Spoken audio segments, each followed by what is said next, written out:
Jerawat kok di punggung? Emang bisa? Bisa dong. Terus solusinya gimana?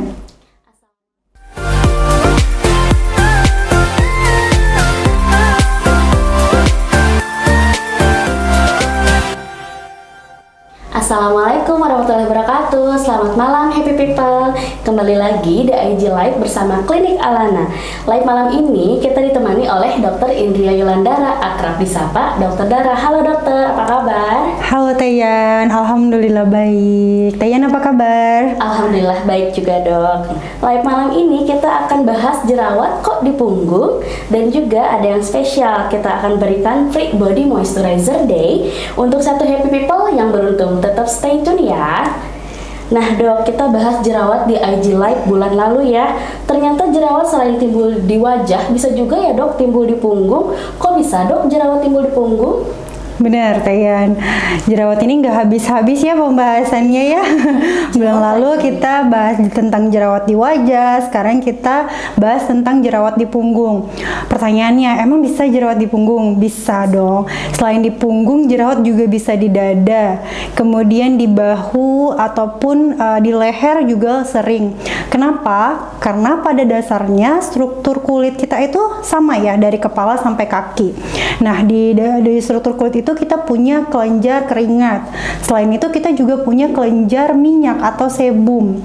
Nah, salah satu faktor pembentukan jerawat, terjadinya jerawat adalah peningkatan produksi minyak yang berlebih, kemudian menyumbat pori-pori dan terjadilah jerawat.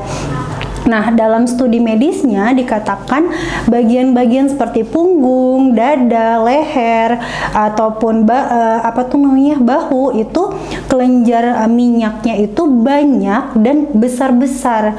Jadi memang produksinya akan jauh lebih banyak dibandingkan daerah lain. Aktivitasnya juga lebih tinggi gitu. Makanya daerah-daerah tersebut lebih mudah untuk muncul jerawat dibandingkan daerah tubuh yang lain. Kemudian bagian punggung itu kan kulitnya lebih tebal ya, jadi otomatis sel kulit matinya lebih banyak sehingga mudah sekali tersumbat pori-pori, kemudian muncul jerawat.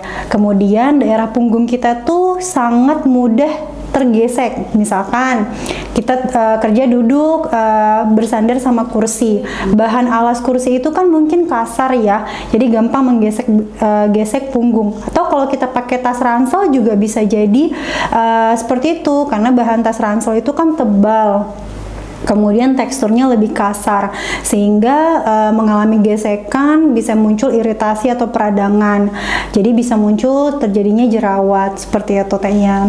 Jadi gejalanya apa dok? Kalau untuk gejalanya hampir sama sih dengan wajah. Di sana kita akan lihat sebaran komedo, baik komedo hitam ataupun komedo putih. Kemudian kalau sudah ada terjadi peradangan, kita bisa lihat buntul-buntul merah atau papul kita bilang, atau yang lebih besar itu nodul. Kemudian kalau ada keterlibatan bakteri, kita bisa lihat adanya nanah atau pustul seperti itu. Nah, secara garis besar apa yang kita lihat di punggung itu hampir sama dengan yang di wajah. Nah, namun memang di daerah punggung itu seringkali terjadi jerawat yang yang berbeda dari yang biasanya, karena ada keterlibatan jamur di situ. Jadi ada namanya infeksi jamur Malassezia atau Malassezia folliculitis.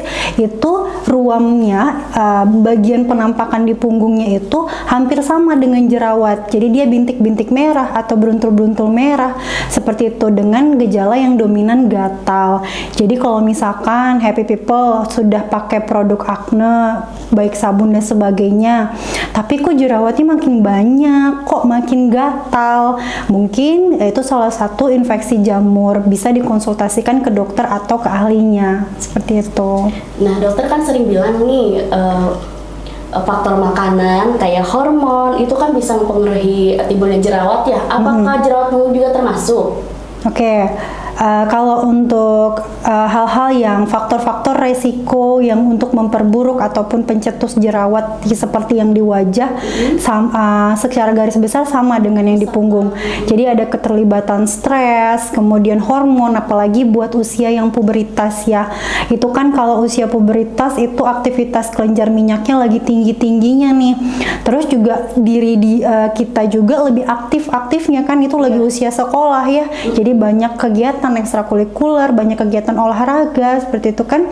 Kemudian makanan, itu udah pasti ya, makanan dengan indeks glikemik yang tinggi, contohnya nasi, roti, ataupun bahan-bahan dengan olahan tepung, olahan susu, kemudian adanya produk dairy food dengan yang gula yang tinggi. Kemudian ada juga keterlibatan obat-obat di sana, contohnya pil KB, kemudian obat antidepresan ataupun susu bubuk protein. Namun secara garis besar jerawat punggung ini faktor resikonya itu adalah hygiene atau kebersihan. Karena kan daerah punggung itu daerah tertutup, daerah yang tidak mudah terjangkau ya. Betul, Dok. Daerah yang kadang kita tidak peduli gitu. Kalau sudah muncul keluhan yang membuat diri kita nggak nyaman, baru kita obatin ya kan.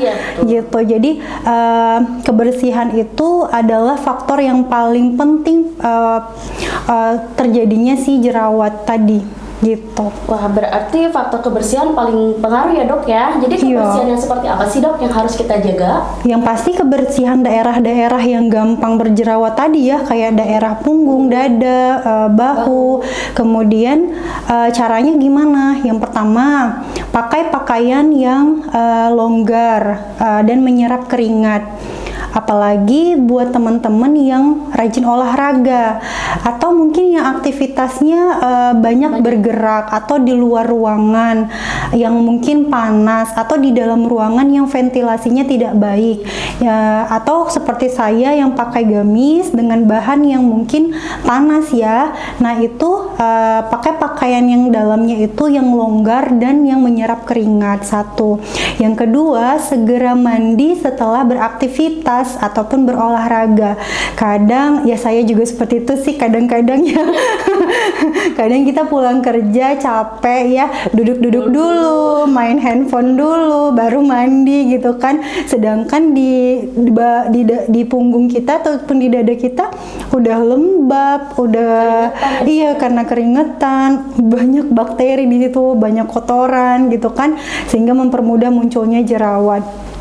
Kemudian segera mandi, atau kalau misalkan nggak sempet banget Dok nih mandi gitu kan, bisa diseka, bisa dibersihkan keringatnya dengan tisu, atau mungkin di luaran banyak ya Tayan ya, tisu dengan kandungan antiseptik gitu ya. Nggak apa-apa ya Dok ya? Nggak ada masalah gitu, daripada dibiarkan kering gitu bajunya yang tadi yang keringat ya. Kemudian kehidupan kita sehari-hari, contohnya kayak spray, sarung bantal, sarung guling. Teh Ian beberapa bulan sekali Teh ganti spray, sarung bantal dan sarung guling? 3 mingguan kali ya Dok ya? Oke, 3 minggu sekali masih bisa dimaafkan ya.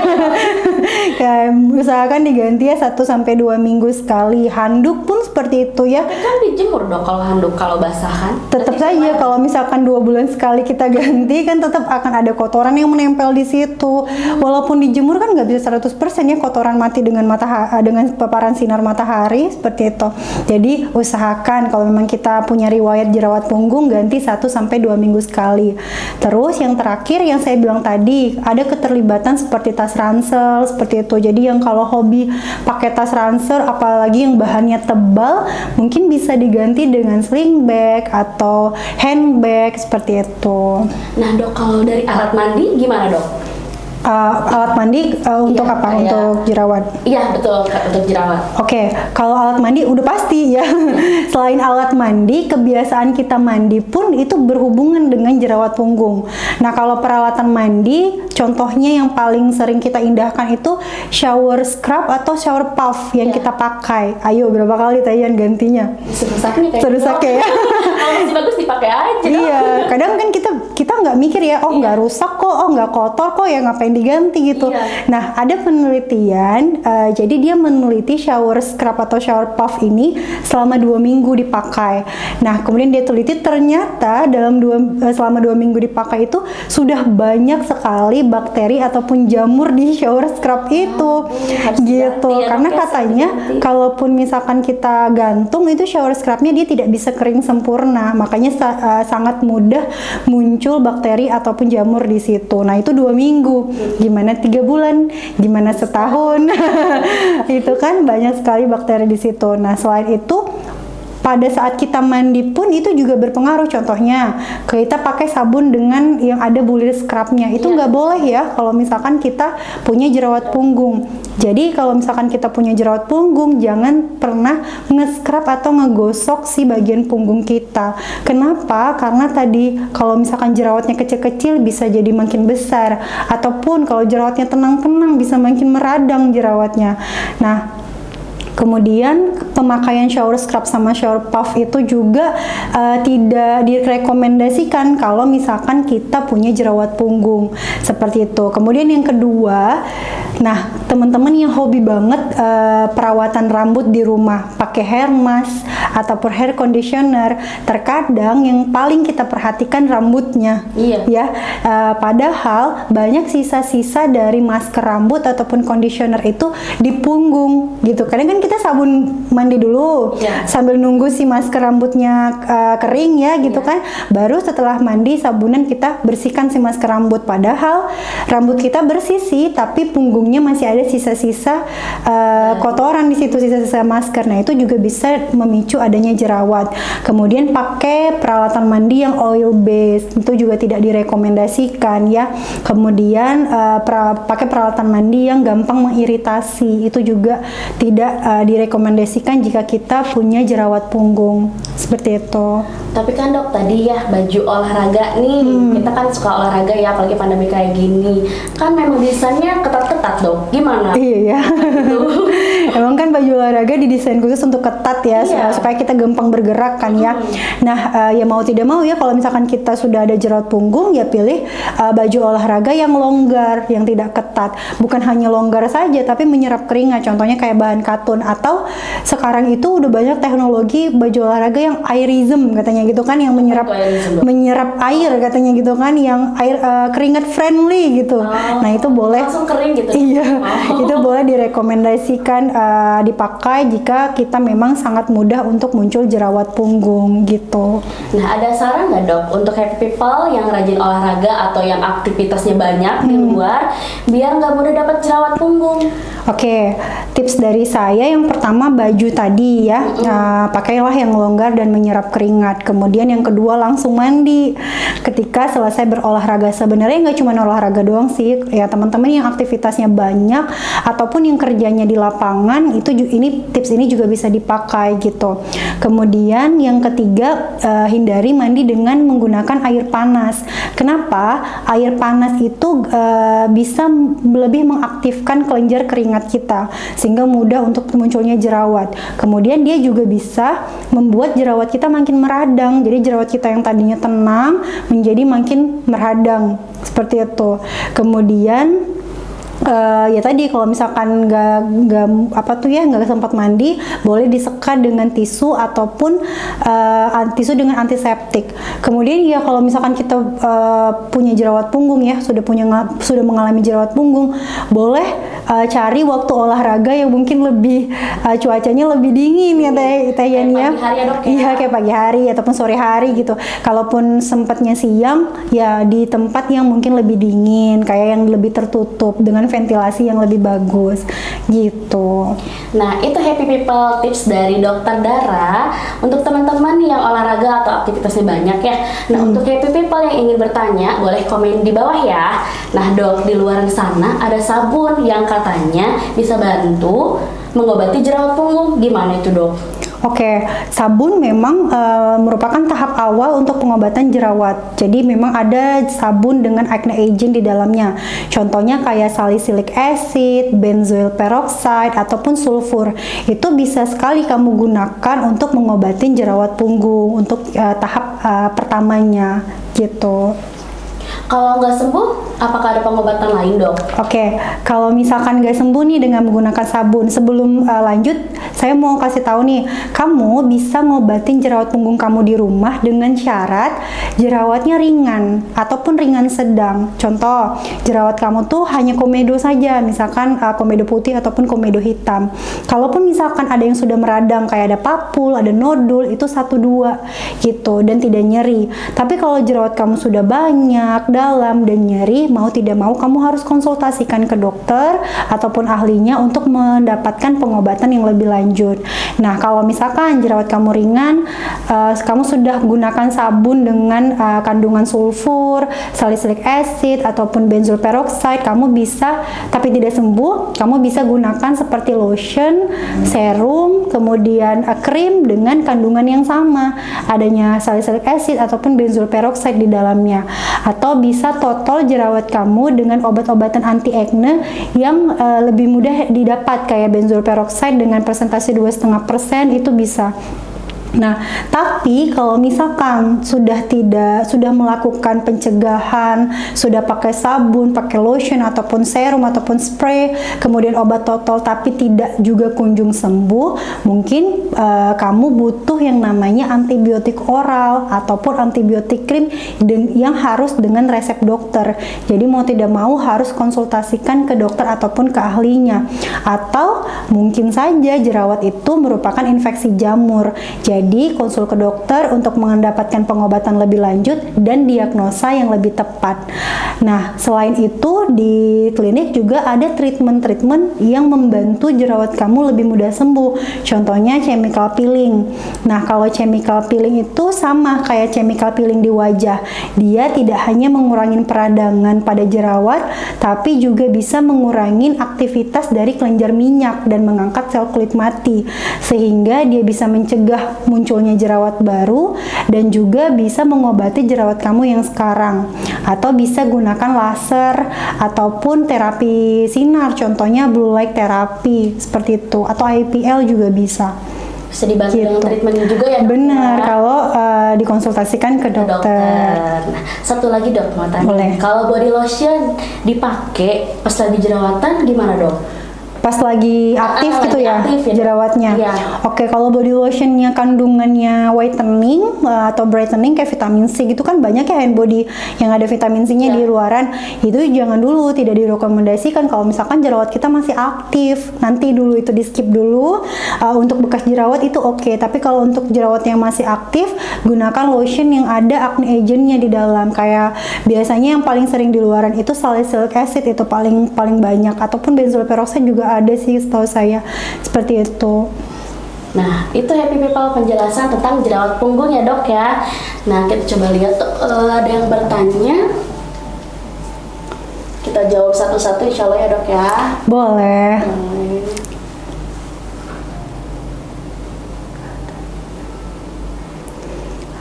Nanti kita ada giveaway ya Teh ya. Iya, Oke, nanti ada pertanyaan dari saya. Jadi buat teman-teman Happy People boleh ditonton IG live-nya dari awal sampai akhir ya, biar tahu jawaban dari giveaway-nya nanti. Gitu. Pertanyaannya apa ya? Sebentar. Coba dicari dulu, Dok. Boleh.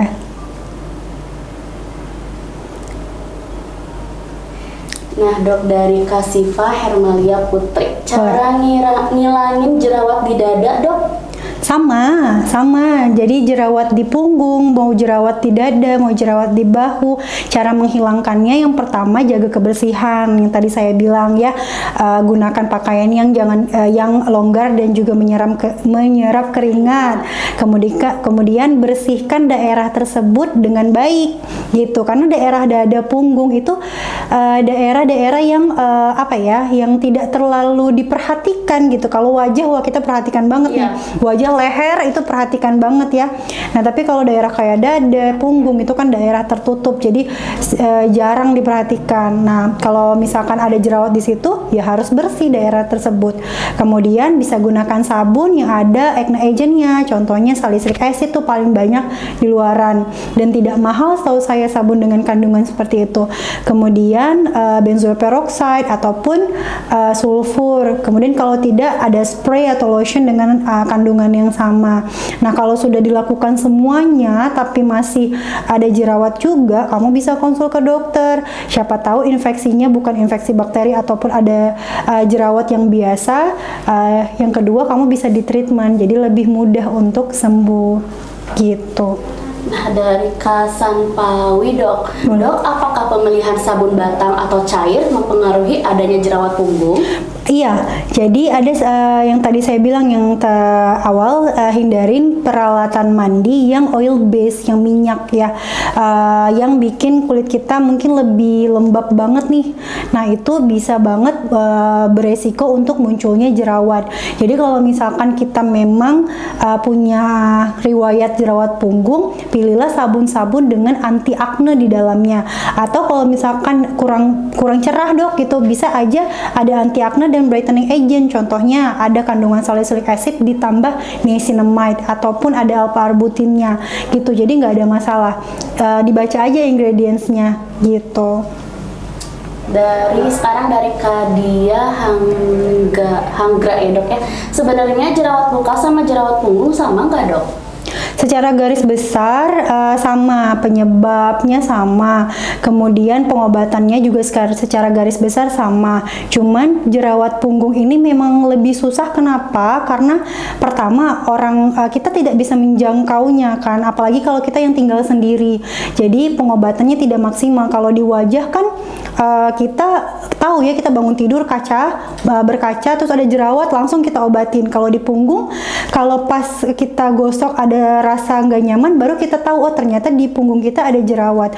Nah, itu yang membuat pengobatannya mungkin lebih butuh waktu yang lama dibandingkan dengan jerawat di wajah. Kemudian treatmentnya kan terbatas ya dibandingkan di wajah, seperti itu.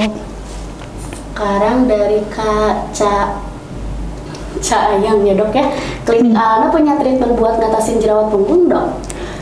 Kita punya chemical peeling yang tadi ya, chemical peeling badan. Chemical peeling badan itu tidak hanya mengobatin si jerawat punggung, tapi juga bekasnya. Terkadang kan ada yang sudah berbekas, ada yang masih aktif gitu kan. Jadi bisa dilakukan chemical peeling badan untuk menghindari pembentukan jerawat baru, kemudian mengobatin jerawat yang sedang ada, sekaligus juga mengobatin bekas jerawatnya gitu. Jadi chemical peeling badan sama wajah itu hampir sama, cuman persentasenya yang berbeda karena kan di badan ini kulitnya lebih tebal, seperti itu. Ini yang terakhir dok ya, dari Kak Yeni. Dok, apakah benar kalau sedang berkeringat nggak boleh kena air karena akan menimbulkan jerawat atau bruntus? Enggak dong, itu mitos. Iya, saya juga pernah dengar tuh kalau misalkan lagi keringat-keringatnya nggak boleh mandi, nanti panuan katanya ya. Enggak, malah kalau nggak mandi jadi panuan kan. Kalau misalkan lembab jadi banyak tuh kolonisasi mikroorganisme di sana. Nggak cuman bakteri tapi jamur juga bisa gitu. Jadi itu mitos banget. Kalau kita habis olahraga keringetan ya tunggulah 5-10 menit, habis itu langsung mandi, langsung dibersihkan dong bagian yang keringetan tadi gitu. Nah, seperti yang sudah kita bilang di awal ya dok ya, kita adain giveaway dan itu body moisturizer day. Pertanyaannya apa dok? Nah, buat teman-teman happy people yang tonton dari awal, pertanyaannya gampang. Sebutkan salah satu ingredients acne agent di dalam sabun, lotion ataupun serum, satu aja. Tadi saya ada sebut kurang lebih 3. Itu yang dapat digunakan untuk jerawat punggung gitu. Tunggu. Teman-teman happy people, pertanyaannya jelas ya tadi ya, takutnya macet kan itunya. Jelas ya? Nah dok, tadi kan chemical peeling badan ya dok ya? Iya. Sambil nunggu yang jawab ya dok ya? Iya. Chemical peeling badan itu harus berapa kali dok? Biar kelihatan hasilnya dok? Untuk apa nih, bekas jerawat ya? Bekas jerawat, kan bekasnya susah ya dok ya kalau jerawat? Iya, benar. Nah kalau misalkan bekas jerawat berapa kali, itu tergantung. Kalau bekasnya ringan ya 1 kali cukup ya. Tapi kalau bekasnya banyak, apalagi memang warna kulit kamu asalnya lebih terang, itu mungkin butuh 2-3 kali. Nah chemical peeling badan dan ini downtime-nya tuh lumayan lama, ada yang 1 minggu, ada yang 2 minggu gitu. Jadi amannya saya biasanya kasih 2 bulan sekali. Makanya maintenance-nya kamu bisa gunakan infus brightening ataupun treatment laser atau IPL untuk mengurangin si bekas jerawat. Terus kalau ada jerawat, pantangan yang di wajah sama dengan yang di punggung ya. Jangan dipocel-pocel, jangan dipencet, jangan digaruk, karena kalau misalkan kamu lakukan hal itu, jerawatnya bisa jadi keloid. Apalagi kamu punya bakat keloid gitu. Kalau sudah keloid gimana? Coba ngobatinnya lebih lama, kemudian tidak bisa sembuh sempurna gitu. Nah dok, udah ada yang jawab nih dari Kasanpawi Salicylic Acid. Bener. Ya, berarti Kasanpawi silakan DM kami dan berhak mendapatkan free body moisturizer day ya. Oke dok, sebelum kita akhiri ajilan kita malam ini, dokter mau kasih kesimpulan? Oke, teman-teman happy people, jerawat punggung, kalau yang punya jerawat punggung jangan khawatir ya. Lakukan 3 hal yang saya sebutkan. Yang pertama, lakukan pencegahan baik dengan perawatan diri ataupun lifestyle ya, hindari stres, makanan dengan indeks glikemik tinggi. Kemudian kalaupun rajin olahraga, lakukan yang kedua, lakukan kebersihan yang maksimal seperti itu. Kemudian yang kedua, kamu bisa gunakan produk mandi dengan acne agent di dalamnya ataupun skincare atau body care untuk yang ada acne agent untuk mengurangi jerawat kamu. Kalau sudah kamu lakukan pencegahan, pengobatan yang minimal tapi jerawatnya tidak kunjung sembuh, silahkan datang ke dokter untuk agar diagnosanya kamu dapat diagnosa yang lebih tepat, sekaligus kamu juga dapat pengobatan yang lebih baik seperti itu. Nah, nggak berasa dok ya, ajilan kita malam ini udah mau berakhir dok. Terima kasih banyak dokter Dara untuk waktu dan semangatnya untuk mengedukasi kita. Klinik Alana selain menjadikan kita happy people juga smart people. Wassalamualaikum warahmatullahi wabarakatuh. Terima kasih happy people yang udah nonton dari awal sampai akhir. Assalamualaikum.